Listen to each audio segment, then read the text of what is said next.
রাধা অষ্টমী তার আগের ছিল ছিল না কতক্ষণ না কেন ছিল তারপর তাল্লমমি কিন্তু আগের ছিল পঞ্জিকা তাল্লমমি তাল আগে না ঠাকুর আগে তার আগে আমি তাল খামু না কেন তাল্লমমি হয়নি আরে তার আগে চাইছিল হ্যাঁ অষ্টমী তিথিতে অষ্টমী মানে কি অষ্টমী তিথি শ্রীকৃষ্ণ আসেছেন তাই না তাহলে এই অষ্টমী তিথি তার নবমীতে তাল্লমমি তিথি আর রাধা অষ্টমী এই তিথিতে হিন্দুরা সনাতন ধর্মেরা পালন করতে ব্রত ঠিক ওই দিনটার সময় পড়ে যেতে কোন দিন ঠিক যখন তাল্লময় হয় বা রাধা অষ্টমী দিনটা কোন দিন পড়ছে না যখন ঠাকুর জন্মগ্রহণ করে ঠিক ওই দিনটা কোন দিন পড়েছে শুক্রবারে নয় ওই যে তাল্লমমি হয়েছিল রাধা অষ্টমী দিনটা কোন দিন ছিল শুক্রবারে পড়ছিল না কথা বলছে তখন তো ঠাকুর আসি নাই তার আগে তো হিন্দুরা সনাতন ধর্মের লোকেরা কি করতো তাল্লমী করতো না রাধা অষ্টমী কোন দিন পড়েছিল তাহলে তো রাধায় মুসলমান হয়ে গেল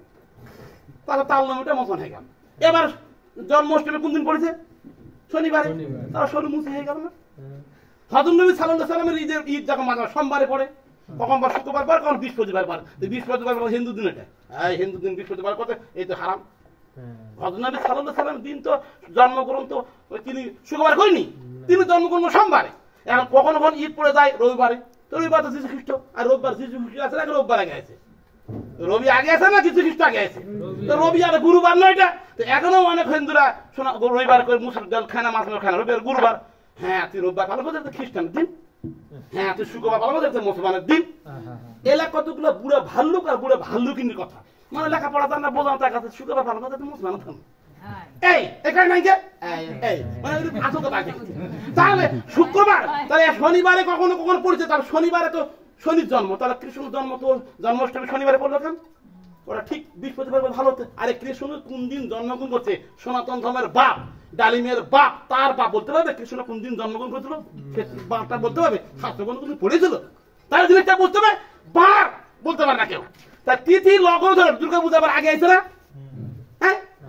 পিছায় না মাঝে মাঝে রোজা আগে আগে আগে পিছনে তিথি কোন রোববারে পড়তে পারে সোমবারে পড়তে পারে মঙ্গলবারে পড়তে পারে বুধবারে পড়তে পারে এই তিথি লগ্ন ধরে এবার তাল্লমী পড়ছে কোন দিন সোমবারে পড়ছে না ঠাকুর তো তখন এই তিথি লগ্ন ধরে আশি মাসে পড়ে যায় তাল্লমী পড়ে যায় না ঠাকুরের এই পুরুষোত্তমের মাস এই ভগবানের মাস কোন মাস ভাদ্র মাসে পুরুষোত্তম শ্রীকৃষ্ণ গীতার মধ্যে লেখা আছে পুরুষোত্তম যোগ এই অষ্টমীর তিথিতে অমাবস্যার দিন সুর বংশে ক্ষত্রিয় বংশে শ্রীকৃষ্ণ জন্মগ্রহণ করতেন কংসের কারাগারে কোন মাসে ভাদ্র মাসে এই শ্রীকৃষ্ণ জন্ম ভাদ্র মাসে তাহলে ভাদ্র মাসে কি মাস ভগবানের মাস ধর্মীয় মাস এই ভাদ্র মাসটা আমরা সনাতন ধর্মের লোক যারা আছে নিরামিষ খাই পালন করি এটা তো জানি না আমরা জানি বৈশাখু বৈশাখু চন্দ্র বর্মন মোর একটা ভাতিজা আছে ভাই আছে বাড়ি ঘোড়া দেখে না বৈশাখু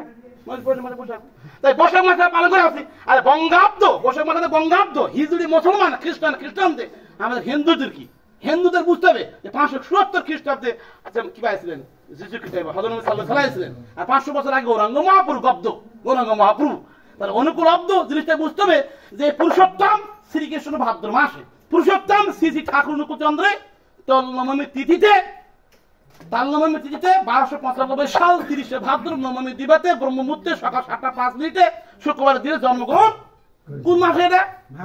ভাদ্র মাসটা লোকনাথ ব্রহ্মচারী কোন মাসে ভাদ্র মাস রাধা কোন মাসে ভাদ্র মাস যত মহাপুরুষ দেখা যায় শাস্ত্র গ্রন্থে সব ঠিক ভাদ্র মাসে জন্ম এই জন্য ভাদ্র মাসে ফেসবুক খুলে দেখলে সমস্ত জয়গুরুর দল সৎসঙ্গ দল হয়ে গেছে এই ফেসবুক আর কিন্তু বন্ধ হয়ে গেছে নাই এখন 2 হয়ে গেছে 8 মাসে 2 তারিখ হয়ে গেছে এই পুরুষোত্তম মাস এই মাসে ধর্মীয় মাস এই মাসে কিন্তু অনেকে সৎসঙ্গী যারা মাছ মাংস খায় সাধারণ মানুষ যারা সবাই মাছ মাংস খায় তা এই মাছটা কিন্তু খায় কেন এটা কি মাস ভগবানের মাস পুরুষোত্তম মাস ও মা কোন কথাটি আমি জীবনে শুনিনি এই কথা সারা 14 গোষ্ঠী ধর্ম আগের থেকে বৈশাখ মাস পালন করে আসছি হঠাৎ থেকে শুরু হলো কথা কি ভাদ্র মাস পালন করা লাগবে এই জায়গাটাই পাগল পাগল মানুষগুলি পাগল সারা দুনিয়া কেউ পাগল রূপ দেয় কেউ পাগল আমরা কে জানি 14 মাসে ঢাক পিঠে ঢাক বাজাইছি এই কথা তো এখন জানতেন যে ভগবান কাকে কয় আর পুরুষোত্তম কারে কয় কি বোঝে মানুষ এটা ভগবান কারে কয় পুরুষোত্তম কয় উলুলুম কাকে কয় প্রতুলুম কাকে কয় বোঝে আমরা দেব একটা বিয়া ঢুলুম কোটা করে বাদন করবে হাড়ি দেখে না উড়িতে বিদে ডালিম ডালিম বিয়ে দিয়ে সারা রাত ধরে বিয়ে করে হয়ে গেল কিন্তু ঠাকুর বলছে ম্যারেজ করে, ওই যে কোর্ট ম্যারেজ করে বিয়ে করা ঠাকুর পছন্দ করতেন না। ও কিন্তু সাক্ষী রেখে বেদে মন্ত্র উচ্চারণ করে যে বিয়েটা, সেই বিয়েটা ঠাকুর বলছে ঠিক আছে, কিন্তু এখন তো চলবে না, ওটা দিলে ছেড়ে দিবে, তালাক দিয়ে দিবে। এমন ভাবে বিয়ে দিলে তো তালাক দিয়ে দিতে একদম ঠ্যাঙ্গের গিরেছে। এখন আইন ছাড়া তো, দণ্ড ছাড়া তো হাকেন হবে না, আইন ছাড়া তো মানে ভয় করবে না।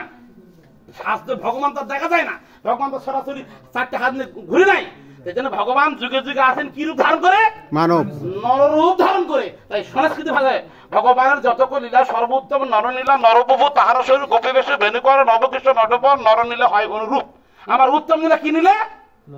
নরনীলা, মানে মানুষ রূপ ধারণ করা, ছাগল গরু নয়। মানে হঠাৎ করে যেটা ভগবান জন্মগ্রহণ করে আর চারটে হাত পাঁচটা হাত নিয়ে এখন ওর কাছে কেউ যাবেন? ইরমা ক্যাঁকা মানে ভয়ঙ্কর মানে চারটে বেলে হাত বেলে, চোখ বেলে চারটে, 10টা বেলে হাত, কেউ যাবে ওর কাছে? যা